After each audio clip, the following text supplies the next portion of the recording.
Now that we've seen the 5 phases of hacking, let's talk about building a hacker tool analysis laboratory.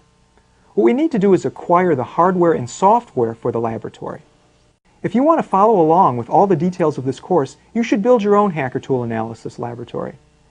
This lab can be used to understand the current tools, those that are included on the CD and discussed throughout these lectures.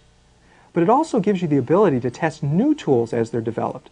As we said earlier, new tools come out every day, and you can download these tools and use them on your very own test environment. It'll allow you to keep up to date with what's happening in computer security and the attacks. And finally, by setting up your own hacker tool analysis laboratory, you can have fun. You can build your knowledge and build your skills while at the same time enjoying yourself. Another option is just to observe how the tools are used. This lecture includes videos and screen captures of various tools. We have HyperCam screens that show you how the tools are used one by one. So you can build your own lab and experiment with the tools hands-on, or you can watch and learn. There are a couple of caveats with using the tools here. It's important to keep in mind that some of these hacker tools are dangerous. Some things that you download from the internet include hidden features or maybe viruses. So when you build your laboratory, keep in mind that there could be nasty software. If you start downloading hacker programs, some of them may attack your own systems. So you should use your hacker tool analysis laboratory and build it with systems that don't contain any sensitive information stored on them. Make sure that you don't have sensitive files or other documents on the machine that an attack tool could steal. An even more important caveat is to make sure you always get explicit permission of your target before you run any tools against it. You can run the tools against your own target environment, that is the systems on your desk, without much of a problem. But if you start turning these tools against other people's systems, including your own employer, you may be in violation of the law. We don't want you to get in trouble for using these tools, so we recommend just testing these tools in your own lab or only against the systems that you actually own. Using them outside could only bring trouble. Let's discuss our lab topology first. Our hacker tool analysis lab will consist of 2 systems. One system will be our Windows machine. We'll use Windows 2000 or Windows XP. Windows XP is the most recent release by Microsoft, and it's available on the shelves today. Our other system will have Linux installed. We recommend using Red Hat Linux 7.2. So you'll have one system that includes Windows and a different computer that will include Red Hat Linux. As an option, you may make each system dual boot and install both operating systems on both machines. That gives you more flexibility so that you can have 2 Linux machines that attack each other, or 2 Windows machines. Our baseline install, the one that we will discuss throughout this lecture, will have 1 Windows machine and 1 Linux machine so that we can run each tool on various systems and do attacks and analyze defenses. Another option is to connect your lab to the internet. We're not going to cover the details of how to do that in this lecture series, but if you want to, you can connect your lab to the internet and analyze some tools that way. We have 2 computers. On the left-hand side of the screen, we have Fred. Fred is our Linux machine. It's running Red Hat Linux 7.2. We will give it the IP address, that is the network address, of 10.1.1.10. On the right-hand side of the screen, we have Ginger, that is the companion system to Fred.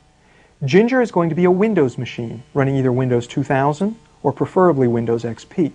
Ginger has an IP address of 10.1.1.20. We will connect our 2 machines together using a cheap hub or a switch. That way they'll be able to communicate with each other. On some occasions we will use Fred to attack Ginger. On other occasions we'll use Ginger to attack Fred.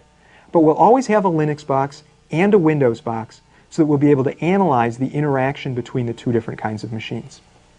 To build the lab, one of the first things you need to do is acquire the hardware. You'll need 2 computers.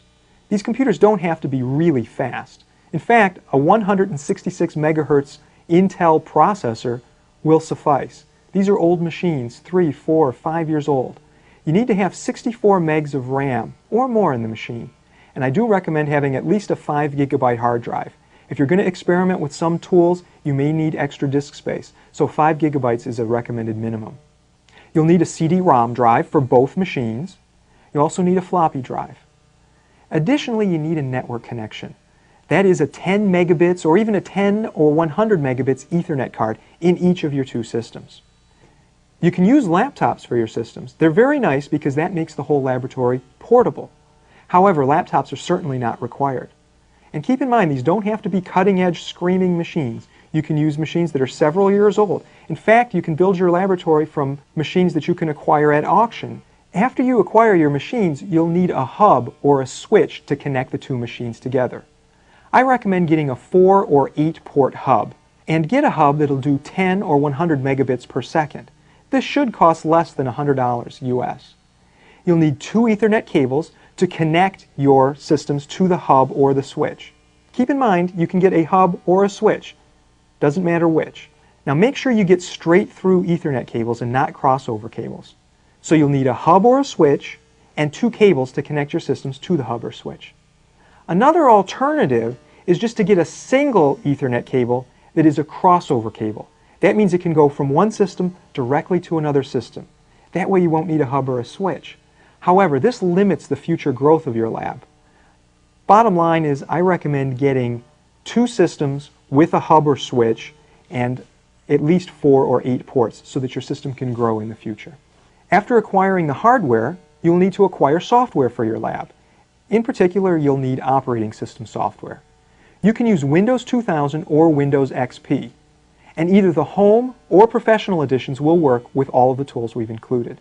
In addition to the Windows operating system, you'll also need a Linux operating system, and we recommend Red Hat 7.2. You can use either the standard or professional editions of Red Hat. In addition to Windows and Linux, you'll also need to use tools that are included on CD number 1 in this package. So, in summary, your shopping cart should include 2 computers, like this one and this one, a switch or hub for Ethernet connectivity, 2 Ethernet cables, like these, and then you'll need Windows 2000 or Windows XP and Red Hat Linux 7.2. With all of these components, you can build your very own Hacker Tool Analysis Laboratory.